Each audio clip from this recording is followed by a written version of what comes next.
BFM Business. Innover pour le commerce. Le débat. Des légumes, des huîtres, de la viande, des pizzas, mais aussi des verniens, de la parapharmacie, des bonnets de bain ou des vêtements. On trouve de tout aujourd'hui dans les distributeurs automatiques, même si le marché, c'est vrai, est encore tenu à 80% par les distributeurs de café, autres boissons et les entreprises. Eh bien, à côté, ça change pas mal. Alors, le distributeur automatique est-il l'avenir du commerce de proximité? C'est ce que nous allons voir avec nos invités. Boris Grattini, bonjour. Bonjour. Cofondateur de Nailmatic, marque de vernis à ongles. Franck Rosenthal, bonjour. Bonjour. Expert en marketing du commerce. Alors Boris Grattini, lorsque vous lancez votre marque de vernis à ongles, donc Made in France, écologiquement responsable, en novembre 2012, tout de suite, vous vous lancez par des distributeurs automatiques. Vous choisissez ce mode de commercialisation. Première installation au Citadium, pour ne pas les citer, puis dans les grands magasins. Pour quelles raisons? On l'imagine évidemment pour se démarquer des autres, mais il n'y a pas que cette raison.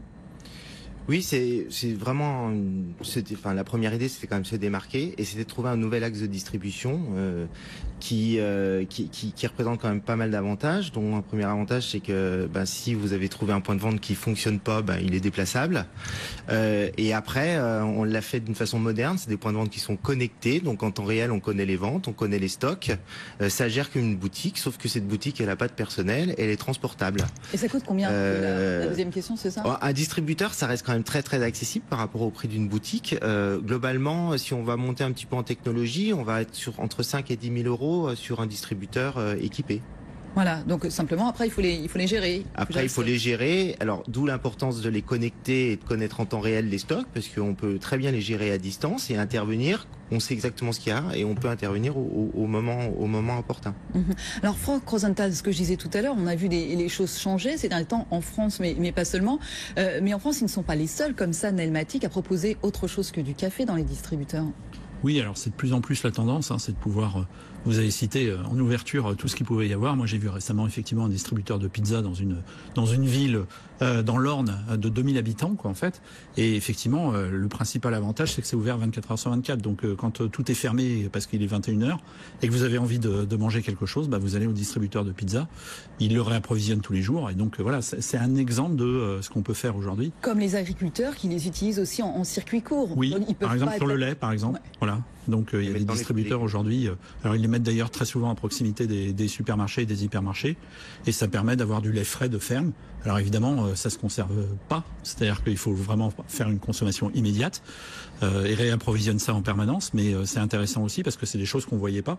Et là aussi, si vous voulez un verre de lait de ferme à 23h parce que vous rentrez chez vous, vous avez la possibilité de l'avoir en fait. Est-ce que vous pensez, moi j'ai lu aussi par exemple des boulangers justement pour étendre leurs horaires d'ouverture ou les jours où on ne pouvait pas être ouvert ou que sais-je, pour suppléer dans le village d'à côté ou avaient leur distributeur automatique, est-ce que vous pensez que petit à petit ça peut justement suppléer à ces commerces de centre-ville qui sont un peu en difficulté, ou est-ce que ça restera un plus? Alors je crois que ça peut se faire, mais progressivement, c'est-à-dire que ça me paraît un petit peu tôt, parce que notamment par exemple par rapport à tous les commerces de proximité comme la boulangerie, il y a un lien qui est très fort, et ça dépend des amplitudes horaires. C'est-à-dire que si vous avez déjà une amplitude horaire qui est assez large, comme ça peut être le cas par exemple en région parisienne où ils ferment à 20h ou 20h30, bon, l'avantage du distributeur automatique il va être moins fort en fait. Voilà. Donc, mais pourquoi pas en fait. Peut-être effectivement plutôt en campagne, en province, en région, comme on dit. Boris Grattini, vous avez développé depuis, vous vous êtes lancé depuis 2012, 3 générations finalement aujourd'hui de distributeurs, parce que vous avez fait évoluer les choses. Quels sont ceux qui marchent les mieux? Parce qu'à un moment donné, vous avez abandonné, non, mais vous avez fait autre chose que les grands magasins. Alors, les premiers distributeurs qu'on a lancés sont des distributeurs qui peuvent pas être autogérés par les magasins. Ils ne peuvent être gérés que par la marque. Donc, c'est un frein parce que ça veut dire qu'il faut automatiquement créer une logistique. Et on a développé, on a appris de ça et on a développé là pour le coup des machines plus petites. On a miniaturisé en fait les machines aussi pour les emmener dans des magasins qui ne sont pas que des grands magasins, des malls, ou pouvoir l'emmener aussi dans du concept store et qui est une machine qui peut être transportable plus facilement vraiment installables, et en l'occurrence qui sont des machines qui sont autogérées par le magasin. Donc là, en effet, on peut aller dans des process de vente, de location de machines, et on ouvre tout de suite le spectre et la possibilité, les possibilités sont bien plus grandes. Vous avez combien de machines aujourd'hui installées? Aujourd'hui, de la première génération, il y en a à peu près 40 dans le monde, donc d'où la complexité de cette machine qui nous a en fait ralenti, et on voulait pas devenir des spécialistes de la distribution automatique avec des points logistiques dans le monde entier et surtout sur toute la France. Par contre, la dernière qui a été lancée en avril pour l'enfant Kids, qui est un petit distributeur automatique, une tirette, on a en fait, réinventé, voilà, la tirette de la fête, des fêtes foraines. Celle-ci, depuis avril, on a déjà installé 50 en quasiment 6 mois. En attendant la prochaine génération qui arrive en début d'année prochaine, exactement. C'est ça l'intérêt. Parce que c'est vrai que vous parlez développement mondial, international. C'est vrai que la France, on est un peu en retard, Franck Rosenthal. Parce que quand on regarde ce qui se passe aux États-Unis, par exemple. En fait, aux États-Unis, on a beaucoup plus de possibilités parce que eux, ils ont intégré ça dans le commerce. Et ils ont intégré ça. Ils ont aussi un commerce où il y a il y a une amplitude horaire qui est plus forte. Donc, c'est devenu un réflexe de consommer à n'importe quel moment et au moment où on en a envie, ce que permet de faire le distributeur automatique. Et c'est vrai qu'en France, c'est resté un domaine réservé pendant très très longtemps aux distributeurs de café ou de boissons, ou de snacks, enfin, etc., tel que, et ça existe encore toujours, et ça existera toujours, mais c'est resté très longtemps un domaine réservé, et on a du mal à tester des nouvelles choses. Qu'est-ce qu'on a vu? L'Oréal, Uniqlo To Go, qui vient de lancer carrément, on va acheter son t-shirt. Ouais. Qu'est-ce que vous avez vu d'autre aux États-Unis? Alors, moi, j'ai vu, je pense que c'est une initiative qui est assez marquante, c'est celle qui a été faite par Best Buy. Best Buy, c'est une enseigne d'électronique, hein, c'est l'équivalent de Darty ou de la Fnac aux États-Unis.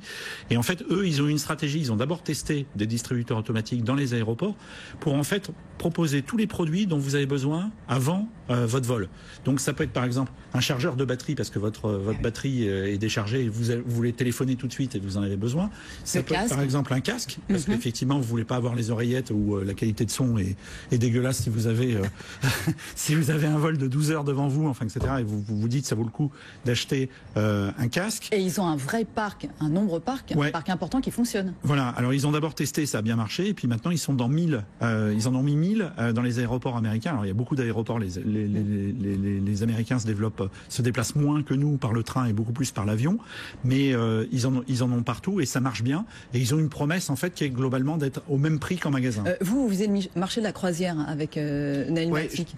En fait, là, il faut que ça apporte un service en fait la distribution automatique. Je veux dire, si c'est pour à côté d'une distribution classique, c'est en effet ça va être apporté sur l'amplitude horaire. Quand on parle aujourd'hui le développement, c'est pas vraiment là, en province, pas vraiment près, mais je pense que les circuits courts, etc., ou ces choses de gens qui n'ont pas toujours un point de vente physique, mais qui vont pouvoir vendre des produits avec, ça peut vraiment fonctionner, mais et donc là, nous, c'est la même chose. On trouve, c'est à essayer d'installer ou de proposer la marque dans des endroits où en fait il n'y a pas d'offre.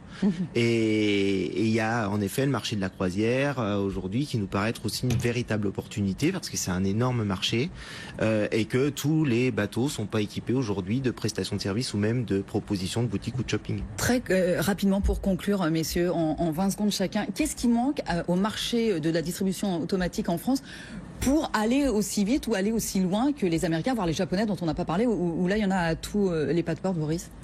Je pense peut-être des industriels qui ne proposeraient pas des choses uniquement pour le snacking et globalement le café, etc., qui est le gros du marché, et des gens qui voudraient innover. Il y a des machines aujourd'hui qui sont aux États-Unis qu'on trouve pas du tout en Europe, qu'on trouve pas en France.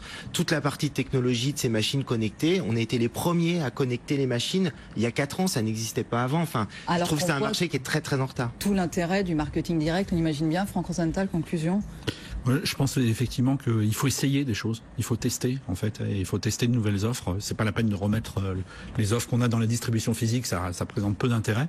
Et il faut y aller, il faut pas avoir d'idées préconçues et il faut tester. Bon, on se reparle dans un an, on voit où ça en est.